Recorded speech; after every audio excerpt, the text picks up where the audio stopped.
വരെ കിട്ടി, ഒത്തിരി താഴ്ച. അങ്ങനെ രേണുസുതി ആളാകെ മാറി. ഇപ്പോൾ ഫുൾ ടൈം പറക്കലാണ്. ഇന്റർനാഷണൽ ലെവലിലാണ് കളികൾ. പ്രൊമോഷനും പരിപാടികളുമൊക്കെയായി തിരക്കിലാണ് രേണു. വെറുതെയല്ല ബിഗ് ബോസിൽ നിന്ന് ചാടിയത്. ഇന്റർവ്യൂസും പ്രൊമോഷനുകളുമായി കുറെ കാശ് കിട്ടും. ദുബായിൽ നിന്ന് രേണു വരുന്ന വീഡിയോ സോഷ്യൽ മീഡിയയിൽ വൈറലാണ്. ഡയമണ്ട് നെക്ലസ് ധരിച്ച് വരുന്ന വീഡിയോയാണ്. എന്നാൽ രേണുസുതിയുടെ ഒരു ഫോട്ടോയാണ് ഇപ്പോൾ ചർച്ചയാകുന്നത്. ഒരു ആഫ്രിക്കൻകാരനുമായി നിൽക്കുന്ന ഫോട്ടോയാണ്. നിരവധി മോശം കമന്റുകളാണ് ഫോട്ടോയ്ക്ക് താഴെ വന്നുകൊണ്ടിരിക്കുന്നത്. ചേച്ചി, ഇത് ഇത്തിരി കൂടിപ്പോയി. ഇത്ര വലിയ ബന്ധത്തിലേക്ക് ഒക്കെ പോണോ? അപ്പോൾ ഇതിനാണല്ലേ ടൂറെന്നും പറഞ്ഞ് പോകുന്നത്?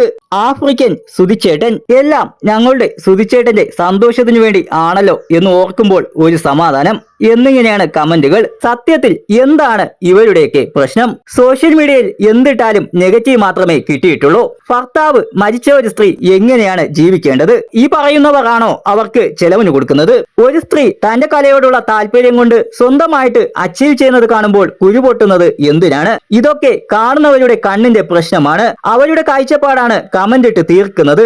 എന്തൊക്കെയായാലും രേണു തളരാതെ മുന്നോട്ട് തന്നെ പോകും. അടുത്തതായി ബഹറിലോട്ട് പറക്കുവാനാണ് പരിപാടി. കരയുന്നവർ കരഞ്ഞുകൊണ്ട് ഇരിക്കട്ടെ. എന്താണ് ഇതിനെക്കുറിച്ച് നിങ്ങളുടെ അഭിപ്രായം? നിങ്ങളുടെ വിലയേറിയ കമന്റുകൾ രേഖപ്പെടുത്തുക.